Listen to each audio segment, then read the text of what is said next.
Este es mi episodio más personal. En muchos podcasts hablo de pasada sobre cosas de mí, pero esta vez directamente te voy a hablar de algo muy importante de mi vida, la relación con mis padres. Normalmente se habla de que los trapos sucios se lavan en casa y que no hay que hablar de los problemas, pero yo creo que hace falta normalizar que en todos sitios cuecen habas, y desde luego mi casa no era una excepción. Cómo eran mis padres y la relación con ellos fue algo que me marcó profundamente, no solo como individuo, sino también además como sanitario, ya que ellos también lo eran y me transmitieron una manera muy peculiar de entender cómo acompañar y sanar el sufrimiento humano. Me dieron un montón de lecciones de vida, no solamente con lo que me contaban y con lo que hicieron, sino también con lo que le pasaban, con sus aciertos y con sus errores, con sus fortalezas y también con sus debilidades. Incluso en el final de la vida, con su enfermedad, me dieron lecciones muy importantes, aunque también dolorosas. Mi padre tuvo una vida particularmente interesante y rara. Así que si quieres saber más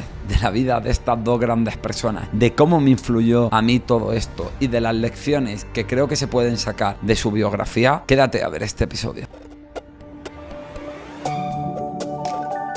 Esto es Psicología Cruda, con Buenaventura del Charco.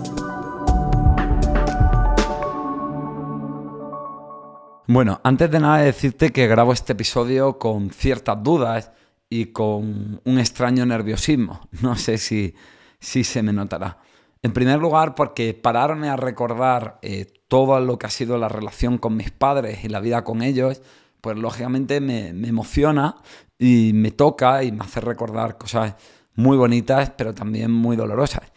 Por otro lado, porque, bueno, al final muchas veces creo que hay una delgada línea entre el exhibicionismo y el morbo y hablar de este tipo de cosas desde un sentimentalismo fácil y lo que en psicoterapias humanistas se llama autorrevelación, que consiste en que el terapeuta es capaz de hablar de determinadas cosas de su propia vida y de sus sentimientos con una finalidad terapéutica. Es decir, cuentas algo porque crees que le puede ayudar al paciente o porque te puede servir para conectar con él o porque te humaniza y te quita un poco de ese rol de psicólogo. Y esa es la intención con la que yo estoy haciendo esto. Y bueno, también porque los echo mucho de menos y ahora que estoy pasando por un momento difícil, creo que me viene bien especialmente tenerlos presentes. Con todo, en la psicología siempre ha sido un temazo todo el tema de la relación paterno-filial. Ya desde los inicios, con Freud, se empezó a hablar de la influencia que tiene la relación de nuestros padres. Esto se debe a que son las primeras figuras con las que nos vinculamos, que hay una intensidad emocional muy grande y ahí se forjan un montón de aspectos fundamentales en la salud mental y en el psiquismo que contribuyen a la constitución de la personalidad, y también porque a través de ellos aprendemos muchas cosas, no solo por lo que nos dicen, sino también por lo que les vemos hacer o por cómo vemos que manejan determinado tipo de cosas. Nuestros padres además nos inculcan una visión determinada del mundo que luego va a influir en cómo elegimos, actuamos y nos posicionamos ante las cosas. En definitiva, se plantea mucho que influyen especialmente la relación con los padres, pero sí que es verdad que a veces se habla de una manera determinista. Y, como te quiero contar en este capítulo, hablando de mi propia experiencia, las personas tenemos la capacidad de intentar trascender esa influencia. De hecho, Fritz Perls decía que madurar es superar a los padres. Es decir, no quedarnos en una idealización infantil de ellos, ni tampoco en un culpabilizarlos de todo lo que nos ha pasado. Puede parecer feo que vaya a hablar de las cosas malas de mis padres, de lo que creo que fueron sus errores y de cómo me afectó a mí muchas cosas que hicieron, pero creo que poder hablar de lo bueno y también de lo malo es la evidencia de amor. Es decir, creo que quiero suficiente a mis padres y los valoro lo suficiente como para poder ser consciente y señalar todo lo que a mi entender hicieron mal o todo lo que creo que les atormentó o fue disfuncional y no por ello dejar de quererlos. Es decir, confío en el vínculo que tengo hacia ellos como para entender que puede soportar, que puedo aguantar también lo malo, que puedo aceptar verlo o no verlo, pero al final es evidente que está ahí. Así que, en definitiva, pues quiero recordarlo, no sé si hacerles también un pequeño homenaje, pero sobre todo quiero explicarte cómo me han marcado, pero también cómo hago para intentar que eso no me determine y poder posicionarme ante lo que me enseñaron y el vínculo que tuve con ellos. Bueno, voy a empezar por mi padre, ¿no?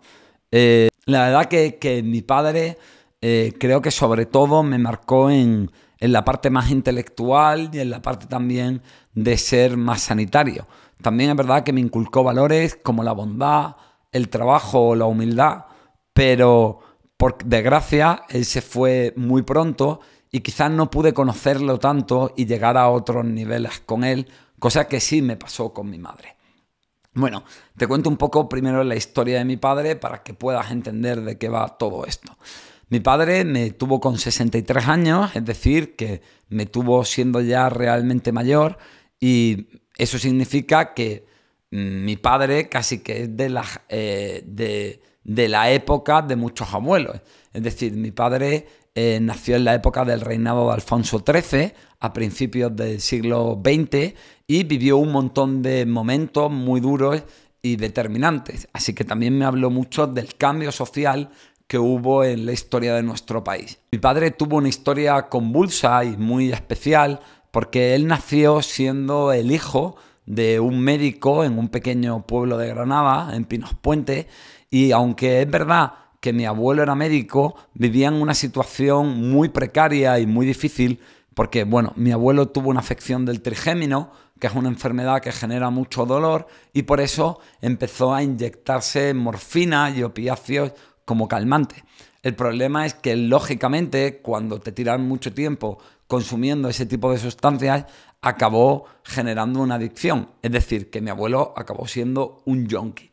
Además, la familia de mi padre era de izquierdas y bastante liberal, con lo cual, al terminar la guerra civil, pues vivieron también todo ese proceso de estigmatización, ¿no? Imagínate, en un pueblo no solamente era el hijo de un adicto, sino que además era el hijo de un adicto de izquierda, ¿no? Y esto pues fue algo que sin lugar a dudas le marcó especialmente y que para él fue muy complicado. Mi padre conoció la pobreza extrema y la miseria, y también conoció lo que es ser señalado y que nadie te lo ponga mínimamente fácil para ascender en la vida. Lo normal en cualquier familia es que cuando mi abuelo se muere, mi padre se queda como cabeza de familia, ¿no? Como era aquella época, porque era el mayor de 4 hermanos. Sin embargo, mi abuela era una mujer muy inteligente, o eso dicen, porque yo no la conocí, y se dio cuenta de que mi padre era un chico intelectualmente muy brillante. Así que hicieron grandes esfuerzos porque mi padre pudiera cursar estudios universitarios en vez de ponerse a trabajar y ayudar económicamente a la familia. Toda la familia hizo un gran sacrificio en torno a que mi padre pudiera hacer los estudios de medicina, y él siempre se sintió con esa presión de tener que destacar mucho en eso, hacerlo muy bien y devolver el favor. La verdad que la historia es increíble. Mi padre apenas tenía dinero para poder pagarse los estudios, así que lo que hizo era pedirle a los amigos los libros de las asignaturas a principios del curso, sacar apuntes y estudiárselos muy bien, y con lo que estudiaba y esos apuntes, pues luego se preparaba los exámenes porque no tenía dinero para comprar libros nuevos. A pesar de ello, con gran trabajo, pues mi padre se sacó toda la carrera con matrícula de honor, salvo 2 asignaturas en las que sacó sobresaliente. Esto desde luego evidencia la enorme inteligencia que tenía mi padre, pero también creo que otro factor que fue determinante era la presión que él tenía de ser consciente del esfuerzo que estaba haciendo la familia y de que él tenía que acabar rápido para poder ganar dinero y ayudar en su casa, y también un poco creo que para desquitarse de toda esa vergüenza y estigma social por ser el hijo de un adicto. Por otro lado, pues mi padre es verdad que era un tío que era bastante inteligente, creo que tenía ese punto de genio. Para que te hagas una idea, con 15 años se había leído a todos los enciclopedistas franceses, pero también es verdad que, como te voy a contar ahora, esa brillantez intelectual luego le supuso muchos problemas en su vida personal. En conclusión, mi padre acabó siendo un médico de prestigio, siendo profesor universitario y jefe de servicio en la Universidad de Granada. Se especializó en medicina interna y cardiología y luego se fue de la universidad y se fue a Marbella, donde fue el director médico de Incosol, que era una especie de hotel de 5 estrellas y hospital privado donde acudía pues lo más florido, rico e importante de la sociedad española. Para que te hagas una idea, mi padre fue el médico personal del rey de Arabia Saudí, de Dalí, de Sean Connery, de la familia von Bismarck, de la casa de Hannover o de Hohenlohe, o también de ministros o importantes personalidades como Lola Flores. Vamos, que era un médico muy importante. Sin embargo, a pesar de que lógicamente le fue bien y ganó dinero y tuvo mucho prestigio, mi padre fue una persona que le marcó de manera determinante la pobreza extrema que vivió de pequeño. Entonces, él siempre aprendió a vivir con mucha humildad, hasta el punto de que, por ejemplo, pues tenía un coche súper escacharrado y que tenía más de 15 años, y cuando él luego iba en el coche al Palacio del Rey de Arabia Saudí en Marbella a atenderlo, pues en el control de seguridad no le dejaban pasar porque no creían que el médico personal del Rey de Arabia Saudí pues podía tener un coche tan destartalado y tan malo. Es verdad que era muy rata, hasta un punto bastante obsesivo y enfermizo, lo cual representa muy bien cómo cuando algo nos hace sufrir mucho, luego nos volvemos muy rígidos con ese tema y somos muy compensatorios. Es decir, mi padre no tenía afán de dinero, pero es verdad que era muy rata. Yo creo simplemente que porque tenía un pánico a volver a verse en la miseria y por eso siempre quería ahorrar. Todo esto que te estoy contando, pues puede parecer que simplemente lo que estoy haciendo es fardar de mi padre. Y desde luego estoy muy orgulloso de él. Pero también esta genialidad que tuvo fue un arma de doble filo, como ocurre con tantas cosas en la vida. Mi padre era una persona que, aparte de muy brillante y muy bueno, creo que yo diría que sobre todo fue una persona cobarde. Así que lo que hizo fue centrar toda su vida en torno a ser médico y la docencia en la universidad y atrincherarse mucho en su brillantez intelectual. ¿Por qué? Porque de esta manera él siempre se sentía seguro, se sentía válido, se sentía protegido. Pero lo cierto es que aunque ayudó a muchas personas y ayudó a sacar a la familia adelante y le fue muy bien, él aparcó su vida durante un montón de años. El hecho de que a mi hermano lo tuviera con 60 años y a mí con 63 y que se casara tan mayor, evidencia hasta qué punto se anuló en vida y simplemente se dedicó al trabajo porque era algo en lo que se sentía muy cómodo y muy seguro. Además, casi todas las decisiones que tomó en su vida, de cambiar de trabajo, de casarse, de cambiar de ciudad, casi que fueron cosas más a las que se vio obligado, por decirlo de alguna manera, con mi madre no es que se vio obligado, pero insistió mucho mi madre y fue ella la que provocó la situación, más que decisiones que él tomara de motu propio. Es decir, mi padre le costó mucho decidir cosas y simplemente intentaba moldarse y trabajar como una manera de eludir esa responsabilidad. Lo que creo, aunque no lo sé porque no pude hablar con él de todo esto, que evidencia el miedo que tenía en la vida. Creo que todo esto en gran medida se vio por esa infancia tan traumática, ¿no? Creo que cuando a ti te han hecho sentir tan miserable y tan avergonzado y tan humillado, pues claro, estar en una posición en la que eres el profesor de medicina, el médico de prestigio, el director de hospital, pues tiene que ser algo muy compensatorio y muy tentador. Así que mi padre se atrincheró profundamente en ello, no por una cuestión de ego, sino por una cuestión de seguridad. De hecho, es muy llamativo cómo luego mi padre siempre mantuvo una consulta abierta, muy humilde en Marbella, precisamente para la gente que no podía pagar sus altos honorarios en el hospital privado en el que trabajaba.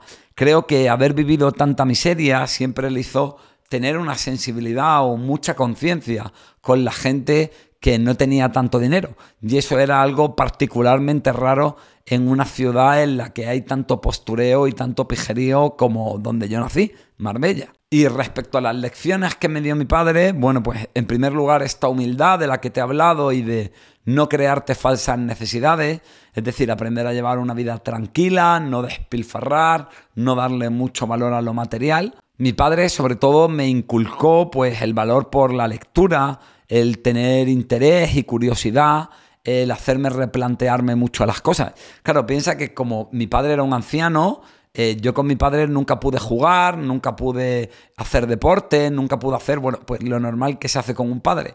Pero sin embargo, desde muy pequeño, que el cabrón ya con 7 años me daba café, recuerdo tener conversaciones con él, pues donde me hablaba de un montón de cosas. Y creo que hizo una cosa que fue muy buena para mí, que era siempre preguntarme qué opinaba yo de lo que me estaba contando.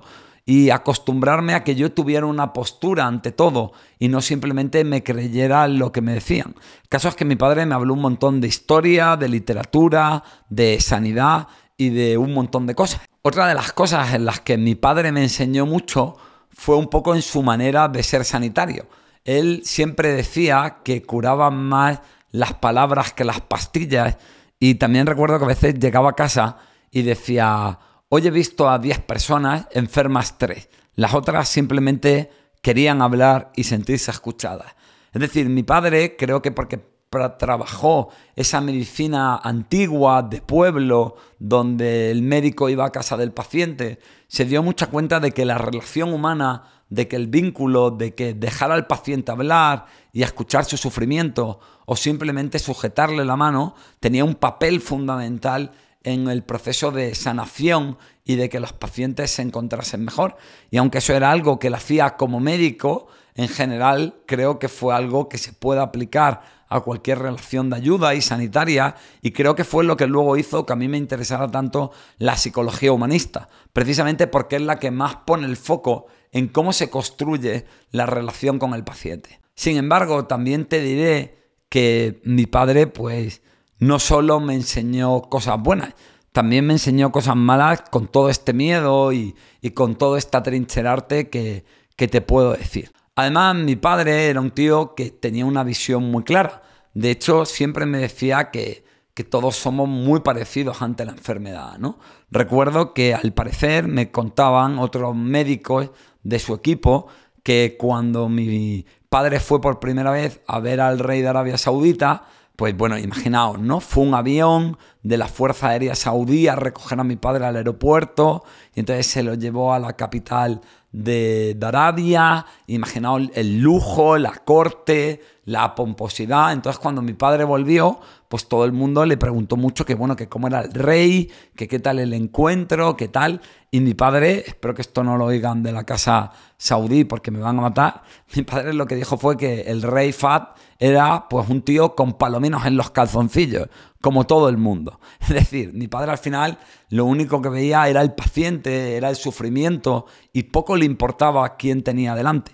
Y creo que ahí hay una lección muy interesante, que luego volveré sobre ella, sobre cómo la enfermedad y el sufrimiento es algo que nos hermana a todas las personas. Da igual el dinero que tengas, da igual la posición social, da igual si eres más listo o más tonto, más guapo o más feo, tienes más estudios o no, eres de una cultura u otra, que al final cuando te duele algo, te duele, y cuando tienes miedo porque estás enfermo, pues lo que necesitas es que alguien te calme, te atienda, se conmueva y te coja la mano. Pero mi padre no solo me enseñó cosas geniales, también me enseñó mucho con sus defectos, con todo esto que te digo del miedo.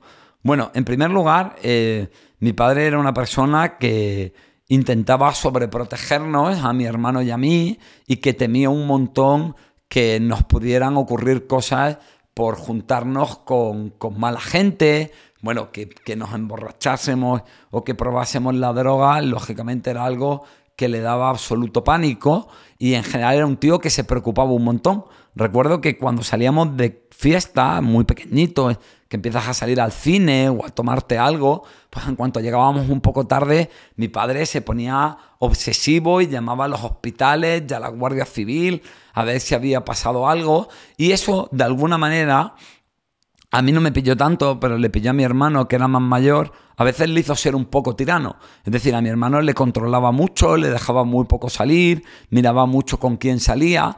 Y creo que esto es muy interesante, ¿no? Como muchas veces el mal que hacemos no viene tanto de que seamos unos cabrones, sino que viene de las heridas que tenemos no resueltas. Mi padre estaba tan metido en su herida y temía tanto que viviéramos lo que él vivió, que era incapaz de ver nuestras necesidades reales en aquel momento. Y con su intento de protegernos, en cierto modo, nos agobió y nos hizo daño.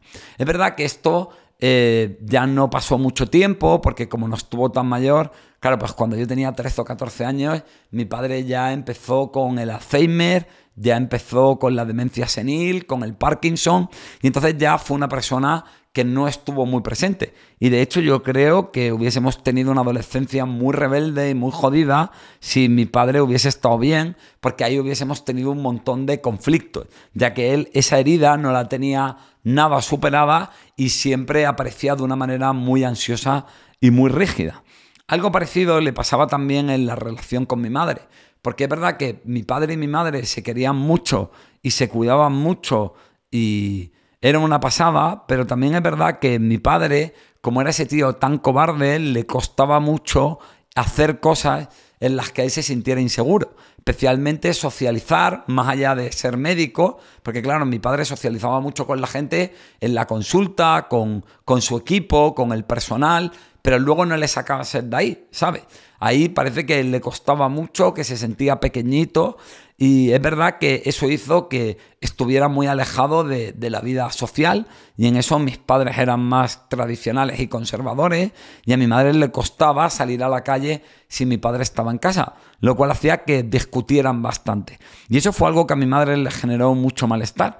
Y vuelvo a lo mismo, no era que mi padre fuera machista o fuera malo, o fuera insensible ante el dolor de mi madre. Era que era un tío asustado y que creo que al final el miedo y las heridas nos hacen muchas veces ser más egoístas o malos o poco empáticos o joder a otros más que la maldad en sí mismo. Y creo que esto lo aprendí mucho con mi padre y viendo pues todo lo que paradójicamente no hizo bien con la gente que más quería, porque él nos amaba muchísimo y estaba muy enamorado de mi madre, ¿no? También aprendí muchas cosas de él con su enfermedad. Y aquí creo que me va a costar no ponerme a llorar, ¿no?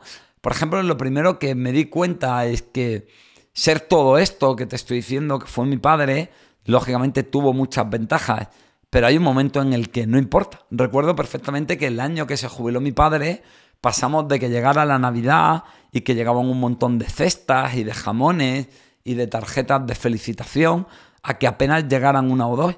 Y tomé mucha conciencia de cómo en el momento que mi padre ya no tenía un cargo interesante, que mi padre ya no curaba gente, que no podía sacarle partido, no interesaba, pues a la gente ya no le importaba tanto lo que ocurría y lo rápido que la gente se olvida de ti. Al final, mi padre en su enfermedad, especialmente en su Alzheimer, llegó un momento en que él ya ni siquiera se acordaba de quién era, de lo que había hecho, no sabía quién eran sus hijos, lo cual era muy doloroso. Y esto me hizo mucho pensar que al final, cuando estás enfermo y jodido, cuando te enfrentas al final de la vida, pues no importa mucho quién eres, sino lo único que importa es qué relaciones has construido y qué gente te quiere y te cuida, incluso en un momento en el que eres muy desagradable. En cierto modo, mi padre con el Alzheimer le cambió la personalidad, se volvió agresivo, impertinente. Recuerdo que a veces me apagaba cigarrillos en el brazo porque se ponía muy nervioso o porque quería irse de casa a las 3 de la mañana y yo le tenía que obligar a meterse en la cama, ¿no? Y entonces al final, en todo esto, que fue muy doloroso, yo vi mucho eso, ¿no? Al final mi padre era una persona muy desagradable en la etapa final de su vida, pero había construido una familia que le quería y que a pesar de todo queríamos cuidarle, aunque no supiera quiénes éramos, y que intentábamos calmarle cuando estaba confuso, perdido o irritado. También recuerdo que Otra cosa que me enseñó mal a mi padre es lo malo del orgullo, ¿no? A él le costó mucho aceptar, necesitar tener que ir en silla de ruedas y prefería no salir a la calle por no verse en esas. Le costó mucho ponerse pañales y entonces pues prefería, se meaba encima, había que cambiarlo, o se levantaba y iba al baño y como tenía Parkinson se caía. No recuerdo la de veces que tuve que volverme estando de fiesta o que tuve que levantarme por la noche porque se había caído y se había partido la nariz y sangraba, porque él le costó mucho ponerse un pañal, lo vivía como algo muy humillante. Y creo que ahí también se vio eso, ¿no? Como por el miedo a la vulnerabilidad a veces le haces daño y se lo pones muy difícil a la gente que te quiere o te lo pones muy difícil a ti mismo, ¿no? Mi padre pues estuvo siempre en casa y lo estuvimos cuidando hasta los últimos meses, que ya no podíamos más y lo llevamos a una residencia. Y ahí también me dio otra lección, que es que al final nosotros no queríamos llevarlo a una residencia porque nos parecía que era como abandonarlo y quererlo poco, y no lo llevamos hasta que no nos vimos forzados. Pero creo que ahí también hubo una gran lección porque, claro, como estábamos muy quemados, pues a veces éramos pacientes. Incluso yo alguna vez perdí el control, a veces había un poco como que reducirlo por la fuerza porque se quería ir, y hubo situaciones en las que yo no estoy muy orgulloso. Creo que a veces traté mal a mi padre porque no podía más con todo eso, o porque veía lo difícil que se lo ponía a mi madre, que también estaba enferma. Y me di cuenta de que cuando estuve en la residencia era cuando íbamos a verle todos los días con más cariño porque no estábamos quemados, cuando le podíamos atender y cuando él también estaba más relajado porque estaba rodeado de instalaciones adaptadas, de personal sanitario y de gente que, como solo está ahí 8 horas al día y no 24, pues podía atenderle con mucha más calma y con mucha más paciencia.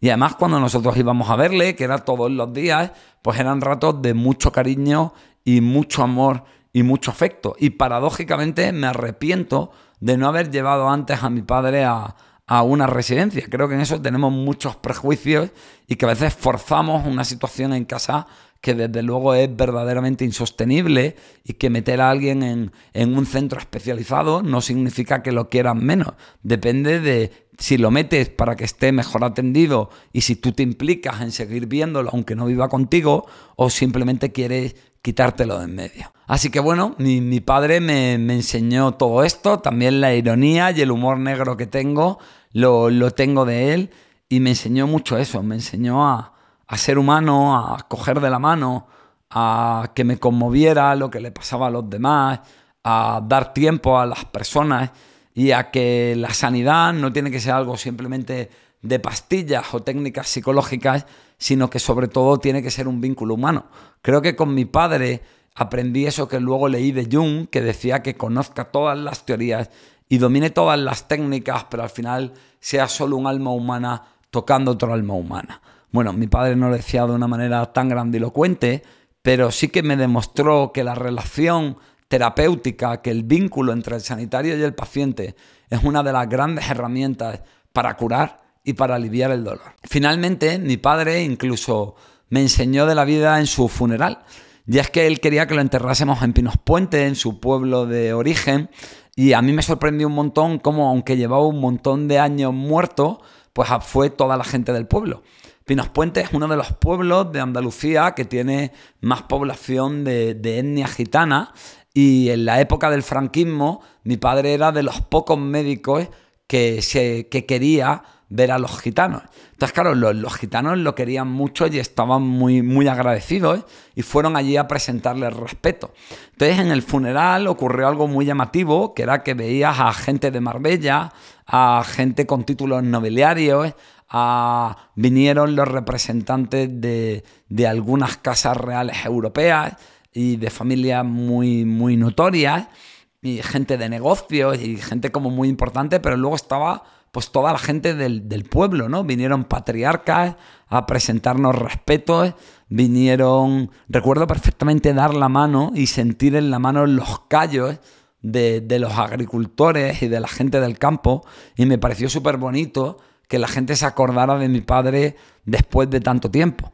Y creo que esto habló de esto, ¿no? De de cómo él lo que veía era un paciente, lo que veía era un sufrimiento a aliviar y no veía una posición o lo material o la importancia de la persona, ¿no?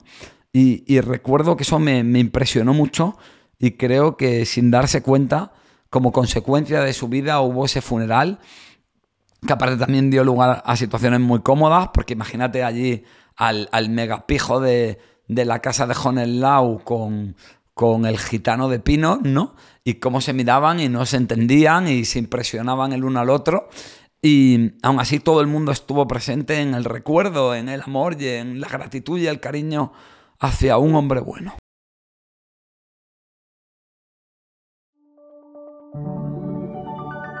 Grandes frases.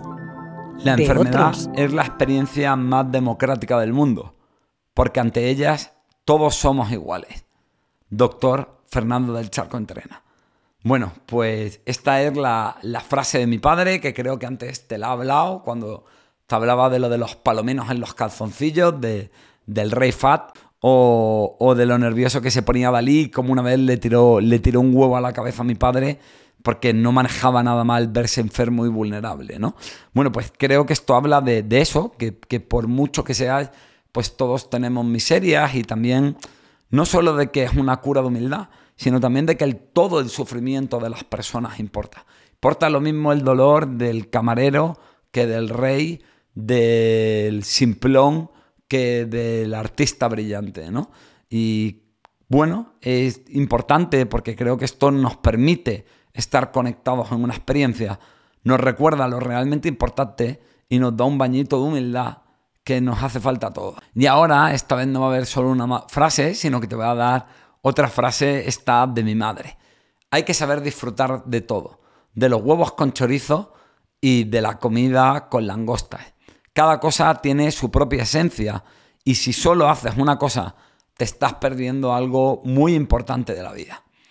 Bueno, esta frase es de mi madre, que ahora te hablaré de ella, pero a ella le pasó lo mismo. Salió, aunque era de una familia más pudiente, salió de un pueblo pequeño de Granada a la sofisticación de Marbella, ¿no? Y es verdad que ella, a diferencia de mi padre, pues era una tía muy disfrutona y a mí me encantaba ver esos contrastes, ¿no? Cómo podía quedar con una amiga suya súper pija a tomar café con pastas o a ir a un restaurante de alto nivel y sabía disfrutarlo y desempeñarse en ello, pero como luego también volvía al pueblo o quedaba con la chica que le crió, que ella siempre tuvo un vínculo con ella y la ayudó en la vejez, y sabía también disfrutar de eso, de una amiga, de unos huevos con chorizo, y se lo pasaba tan bien como en lo otro, la jodía. Y creo que eso fue una gran lección de vida.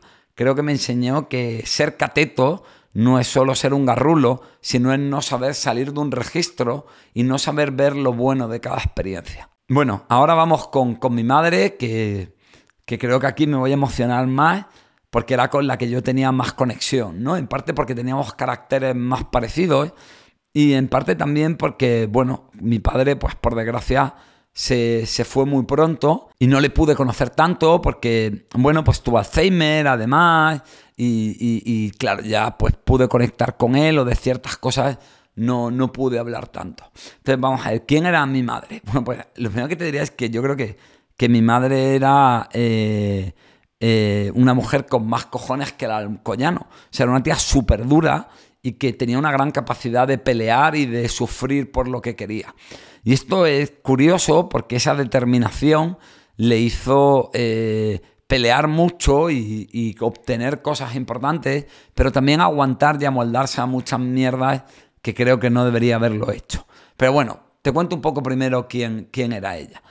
Mi madre sí que venía de una familia de pasta, era la hija de un agricultor que tenía bastantes tierras y que incluso fue el alcalde de su pueblo, de Alcudia de Guadix.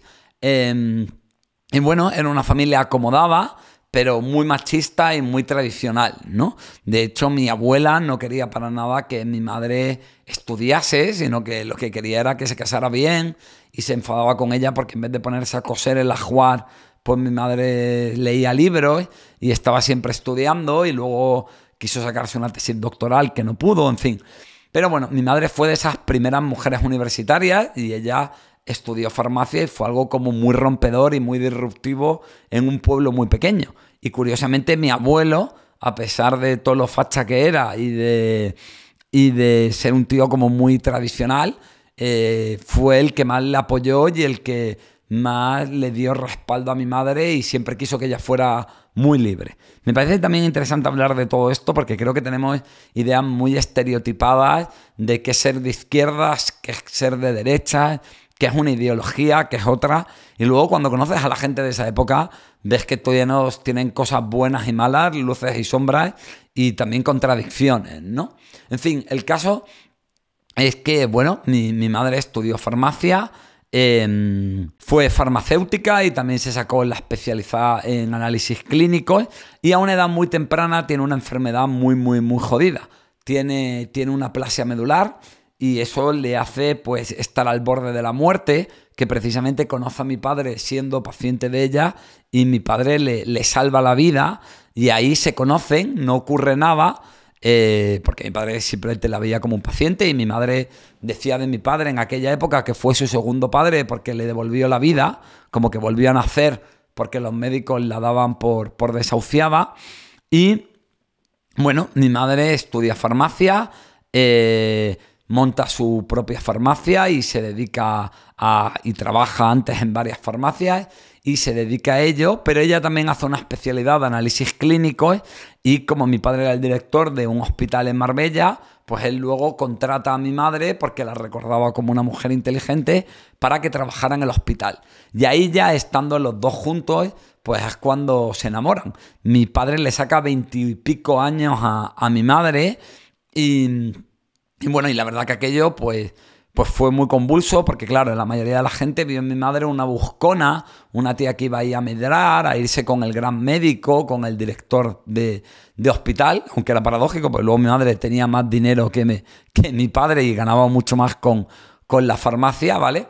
Pero bueno, ya sabes cómo es la gente. Además, como mi padre era tan cagueta, se tiró 7 años de novio con mi madre, o sea, con 50 y pico años, y vas con calma, ¿sabes? 7 años para ver si se casan o no.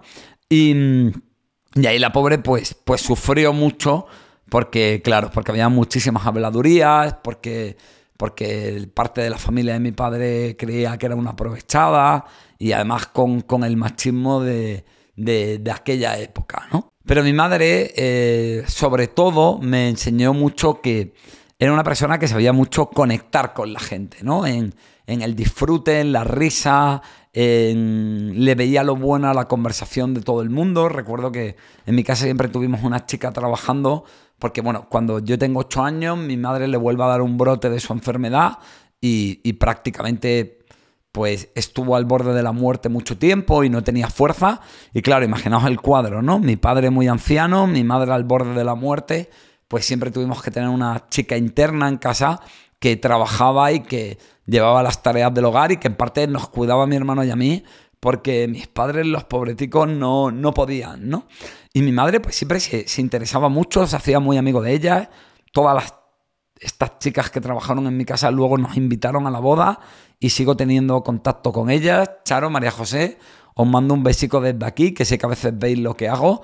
Y bueno, pues que la gente tenga ese recuerdo, que la gente te meta luego en su vida porque ha trabajado en tu casa, porque tú la has hecho sentir parte de tu familia. Creo que todo eso habla mucho de cómo mi madre trataba a las personas, ¿no? Y mi madre eso, pues fue capaz de salir de un ambiente muy rural a la sofisticación y al pijerío de Marbella y, oye, se desenvolvía como pez en el agua en ambas, ¿no? Y me enseñó mucho a eso, a no tener una idea de que algo era bueno o malo, ¿no? O a que yo tenía que encasillarme en un sitio u otro, sino que había que disfrutar de todo, que había que pasárselo bien. Imagínate, ¿no? Yo en Marbella pues estuve en un colegio privado, todo súper pijo y tal, y luego cuando estudio la carrera, yo me voy a la Universidad Pública de Granada, que además es una facultad como muy hippie y como así muy alternativa y muy anticapitalista y tal, y recuerdo que mi madre siempre me decía, qué bien que estés haciendo amigos de otro estilo, que estés viendo otras cosas, que disfruta esto, puede que a lo mejor no sea tanto tu rollo, pero vívelo porque probablemente en otro momento de tu vida no lo vas a poder disfrutar. Y llevaba mucha razón. Y yo me hice amigo de un montón de peña mega hippie en mi facultad. Recuerdo estar de fiesta en pisos ocupas y eran cosas que luego no he seguido tanto en ese rollo porque supongo que soy más de otro estilo, pero que lo aprendí, lo disfruté mucho y creo que tuve esa apertura mental porque me lo metió mi madre, ¿no? Oye, todo tiene algo interesante, no creas que hay gente correcta e incorrecta, intenta entender sus realidades y sobre todo disfruta y pásatelo bien, que todo tiene ese punto. Oye, pues los huevos con chorizo, joder, están a veces más buenos que la comida de restaurante que te gastas un dineral, ¿no? Pero también qué bueno que sepas ir y desenvolverte en eso, ¿no? Sé todoterreno, adáptate, sé flexible, no tengas una idea preconcebida. Y la verdad que eso es algo que me ha hecho disfrutar muchísimo y vivir cosas increíbles y se lo agradezco mucho, mucho a mi madre. Creo que por eso yo tuve una relación tan cercana con ella. Recuerdo que hablaba con mi madre de sexo, que mi madre además vio mucho el complejo que yo tenía por mi deformación y a ella le daba mucha pena verme tan acomplejado por lo mal que tenía la boca. Entonces siempre me preguntaban de mis inseguridades, de por qué nunca tenía novia, de si me gustaba alguna chica, pero no me forzaba, no negaba mi miedo, mi experiencia, simplemente lo entendía. Y creo que con mi madre aprendí mucho a no juzgar a la gente y que eso era lo que te permitía conectar con ella, ¿no? También, por desgracia, con mi madre aprendí muchísimas cosas en lo que es cómo enfrentar la muerte y la adversidad, ¿no? Cuando ella estaba tan enferma, cómo la aceptaba y cómo se amoldaba, ¿no? De pronto le gustaron los toros y empezó a ver toros porque estaba tan cansada que seguir una película le costaba seguir la trama, tenía muy pocos glóbulos rojos y eso hacía que tuviera poco oxígeno y el cerebro al tener menos oxígeno está como atontado, ¿no? Tenía mucha fatiga mental y entonces aprendí a ver toros, ya que le gustasen los toros porque era de lo poco que podía entretenerla sin moverse del sillón y, joder, recuerdo ese sillón y cómo me sentaba con ella y le daba besos porque la pobre no se podía ni levantar. Qué pena, qué duro fue todo aquello, pero como también mi madre me acogía, como siempre estuvo ahí y no me cuidó mucho físicamente, pero siempre me escuchaba, siempre se interesaba por mí.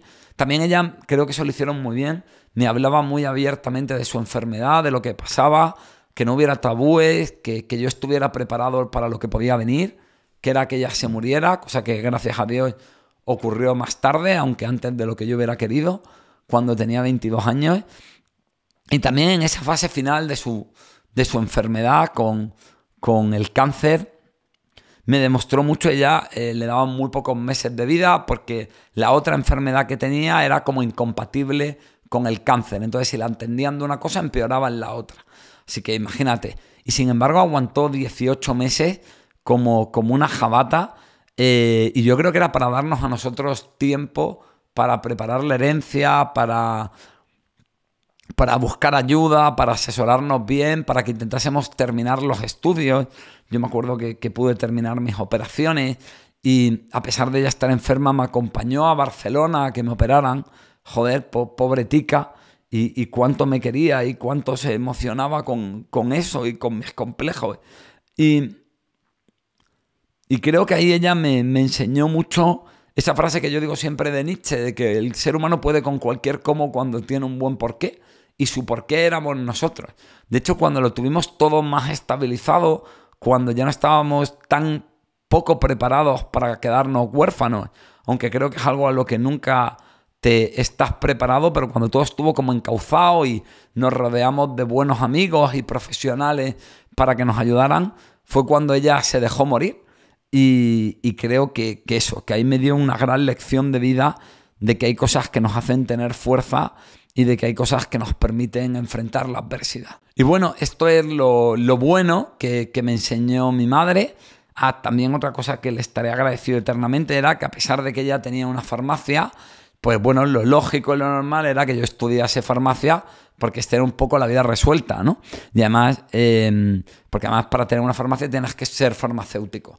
Entonces yo decidí no estudiar farmacia y mi hermano tampoco, y mi madre nunca nos presionó, nunca nos obligó. Yo estudié psicología, que en aquella cosa ahora está de moda, porque en mi época había un montón de paro. De hecho, yo recuerdo que el primer año tuve 2 pacientes y nunca me insistió, nunca me prohibió nada. Siempre me inculcó que lo importante era que yo fuese fiel a sí mismo. Supongo que por lo mucho que a ella le costó poder hacer sus estudios y ser farmacéutica, y lo poco que le apoyó su madre más tradicional, ¿no? O por ejemplo, cuando se casó con un hombre tan mayor, pues claro, tampoco nadie lo entendía, a mis abuelos no le hizo mucha gracia, y ella siempre le daba ese valor a la libertad, a elegir y a ser leal a uno mismo. Eso lo aprendí mucho de mi madre, ¿no? A pelear por ser leal a uno, no por petarlo, sino por ser fiel y ser honesto. También creo que mucho la autenticidad y mostrarte tal y como eres, a no esconder,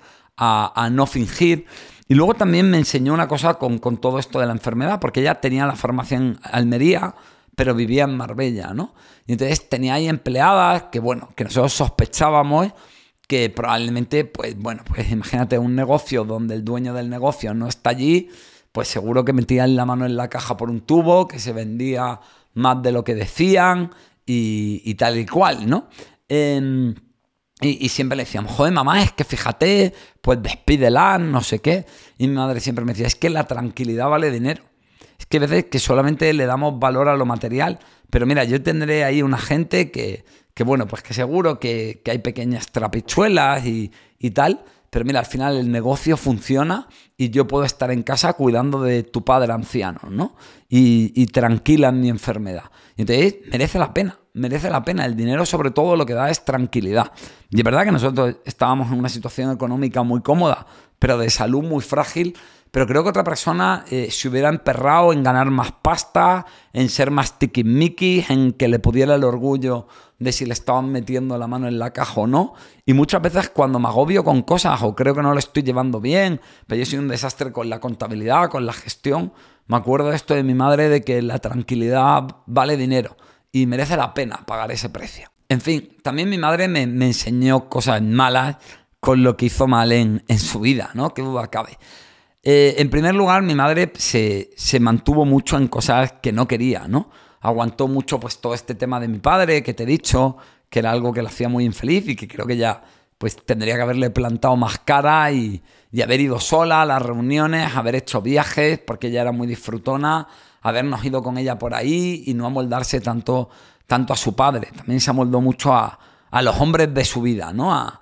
Con mis tíos tuvo ahí cosillas complicadas, pero bueno, como en todas las familias, especialmente con uno que era un sinvergüenza y que la intentó estafar. Luego además también con mi padre, con mi abuelo, pues también tuvo roces, porque mi abuelo trató diferente a los hermanos. Aguantó también mucho porque tenía una hermana con una discapacidad y bueno, en el tradicionalismo de la época, pues los hombres no cuidaban a la hermana y mi madre era la que tenía que estar siempre pendiente de ella. Y es verdad que eso creo que fue lo peor que hizo mi madre, que era eso, que era que se amoldaba las cosas, y como tenía mucha capacidad de aguante, porque era una tía muy dura y que luego sabía disfrutar mucho de la vida, pues creo que ahí me enseñó a ser un poco resignado, a que hay que aguantar,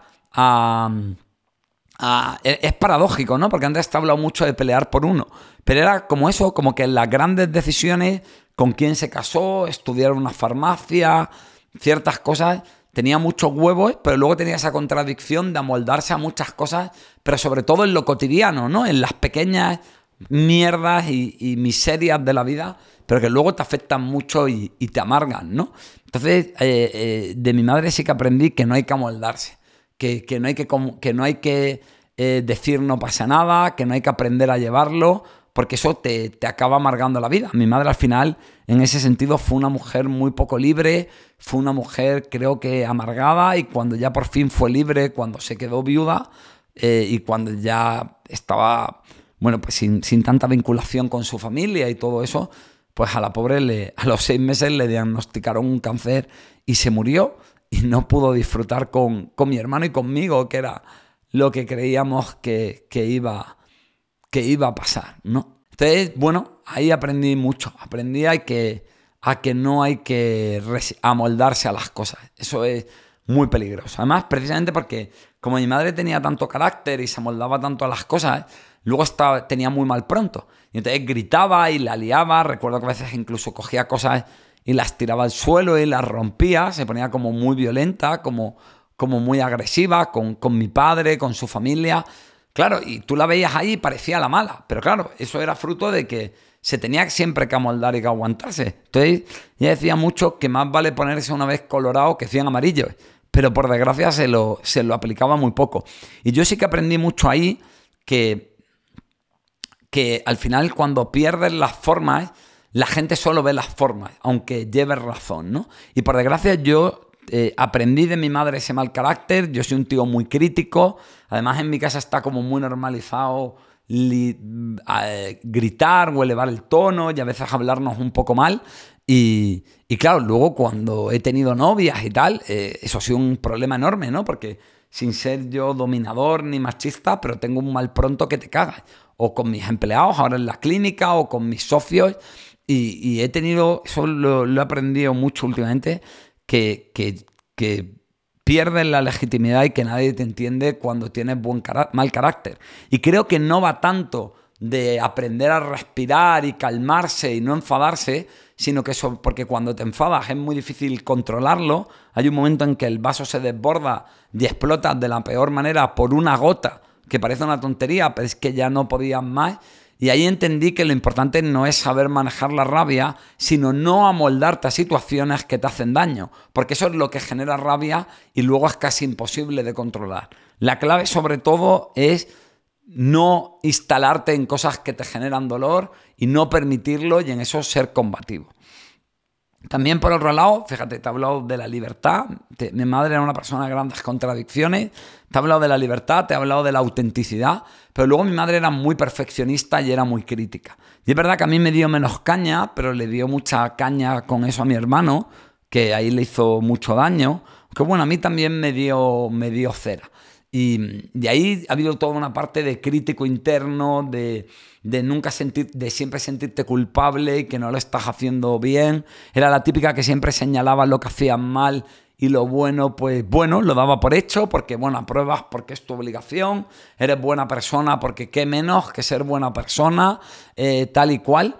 Y eso creo que fue algo que lo hizo muy mal y que yo luego me tuve que trabajar en terapia y que tuvo un impacto en mi hermano y en mí. Yo creo que me salvé un poco porque me dio a mí menos caña que a mi hermano, porque mi hermano era más listo que yo y estudió medicina y parecía que iba a ser como tal y le dio más cera. Él también creo que mucha de la frustración que tenía con mi padre la pagó con mi hermano, porque mi hermano se parecía mucho en carácter a mi padre, ¿no? Entonces, de verdad, si tienes un problema, enfréntalo, porque sale de la peor manera y porque luego muchas veces pagan justos por pecadores. Mi madre también, que te va a parecer una tontería, pero me enseñó lo bonitas que son las rancheras y tengo algunos recuerdos muy emotivos con ella, ¿no? Recuerdo que cuando ya los meses finales de vida, antes de que tuviera que estar todo el rato interna en el hospital, ver un concierto con ella en YouTube de Quique González, no se me acordará, y ese rato que pasamos los dos juntos llorando, hablando luego de que nos íbamos a echar de menos, de que se iba a morir, agradeciéndonos cosas, hablando de lo que nos hubiera gustado tener. Y fíjate, suena muy doloroso y desde luego lo fue, pero creo que ha sido uno de los recuerdos más bonitos de mi vida y que siempre voy a tener. Y eso, qué importante, ¿no? Qué importante hablar de lo malo, poder hablar de la muerte, poder llorar juntos, poder acompañarnos en eso y qué trascendente. Y luego ella ya no podía hablar, con los tumores le afectó el área de Broca, que es el área del cerebro que regula el lenguaje, y perdió la producción del lenguaje y tal. Pero cuando yo ya iba a verla en la etapa final, ya me habían operado y bueno, se me quitó la deformación de la mandíbula y de las pocas palabras que me dijo era que estaba guapo o me tocaba la cara. Y qué sensible fue siempre a mi dolor y cómo me quiso y cómo siempre estuvo ahí. Y fíjate que en todo esto que te hablo hay mucho dolor, pero hay un dolor muy hermoso, ¿no? Y de alguna manera te diré que suena la cisterna, pero no quiero pararme. Alguien en la clínica ha ido al baño, que el cuarto de grabación lo tengo en la clínica de estar contigo al lado del baño, y no quiero pararme porque quiero ser auténtico. Y puedes decir, joder, míralo llorar y tal. Y yo tengo muy integrado y muy superado la muerte de esto. Pero es que no quiero recordar a mis padres y que no me duela. No quiero que no me emocione. Porque que me emocione y que me duela es coherente con lo que los he querido y con todo lo que han aportado en mi vida. Así que el precio de amar es esto. El precio de amar es que te toque y es que te emocione. Así que bueno, perdón por la pausa. Supongo que no se verá en el corte del vídeo, pero como recapitulación, de aquí sí que tengo unas ideas escritas que las voy a mirar. Lo otro he intentado que me salga más natural. Bueno, mi padre me enseñó mucho a ser sanitario y a no crearme necesidades y a la importancia de la relación humana en la sanidad. Y mi madre me enseñó a amar y a disfrutar y también a ser auténtico y ser yo y ser fiel a mí mismo y dejar a la gente ser ella, ¿no? Como no juzgar en ese sentido y lo que se disfruta en la conexión con la otra persona. Creo que los dos me transmitieron mucho eso, ¿no? La importancia de la relación y del vínculo. Mi padre en lo sanitario y mi madre en lo diario y en lo afectivo.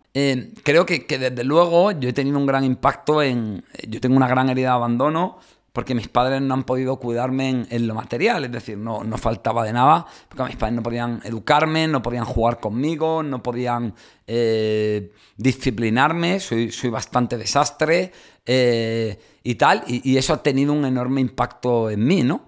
Y además, pues a veces me cuesta disfrutar porque en mi casa no se hacían planes, porque había gente enferma y no se viajaba y tal. Y bueno, creo que esto es interesante porque yo luego como adulto he tenido que trascender ese aprendizaje y decir, oye, tengo derecho a aprender a disfrutar. Disfrutar también es importante, aunque en mi casa no se le diera trascendencia o no se pudiera. Y bueno, ya es un poco patético, pero mi gran asignatura como adulto es aprender a cuidarme.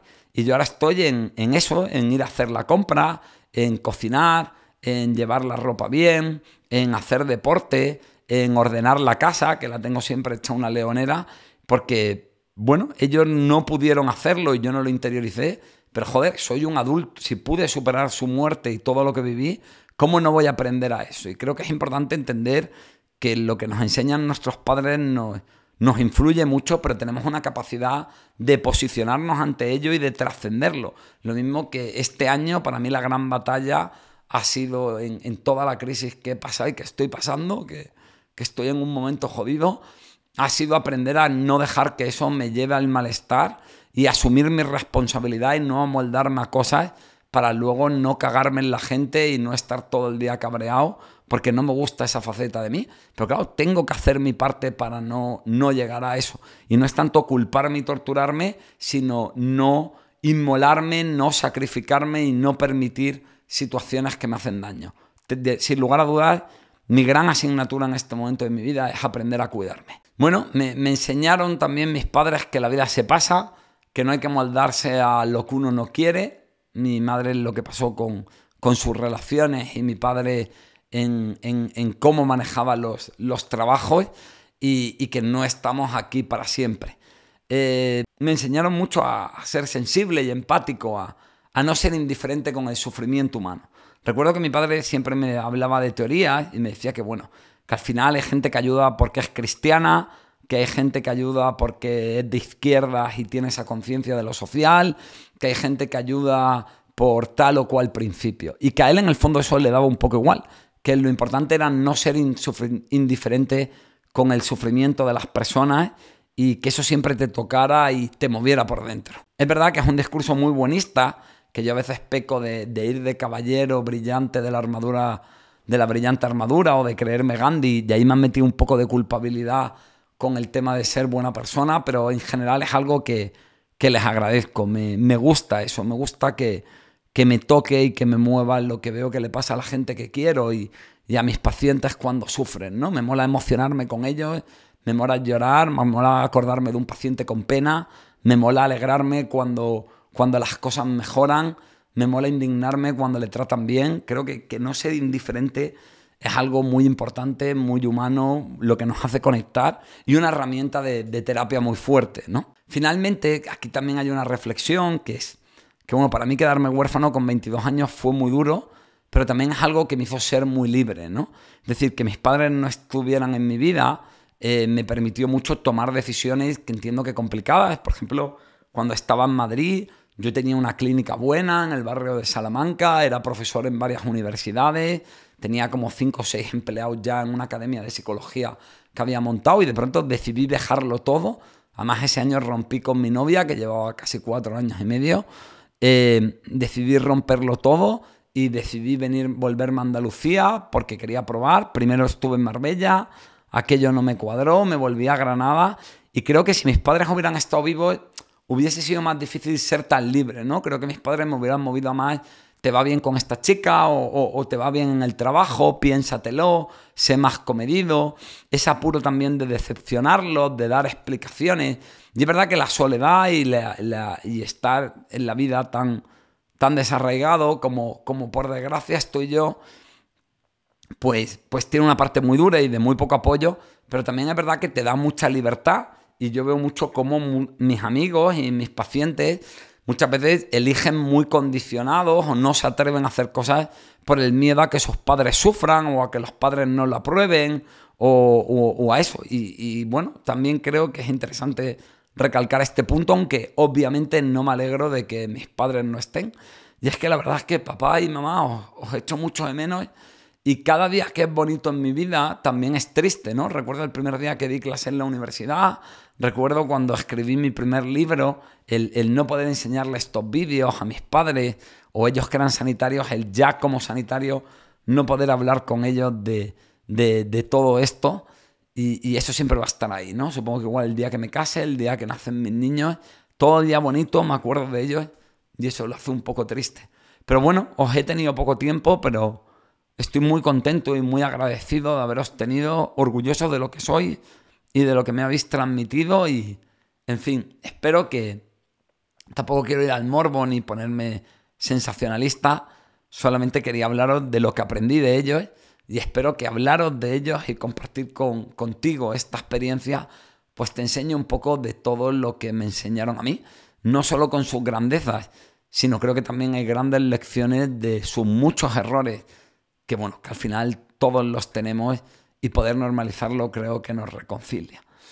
Esto es todo, yo me quedo ahora aquí removido y con muchos recuerdos. Un abrazo, bueno, ya sabes, suscríbete, dale a like, comenta, todo eso para ayudarme a apoyar al canal y para ayudarme a crecer, pero bueno, sobre todo espero que os haya servido toda esta historia y bueno, qué bonito es querer y haberte sentido querido. Creo que es lo poco que merece la pena en la vida. Un abrazo a todos.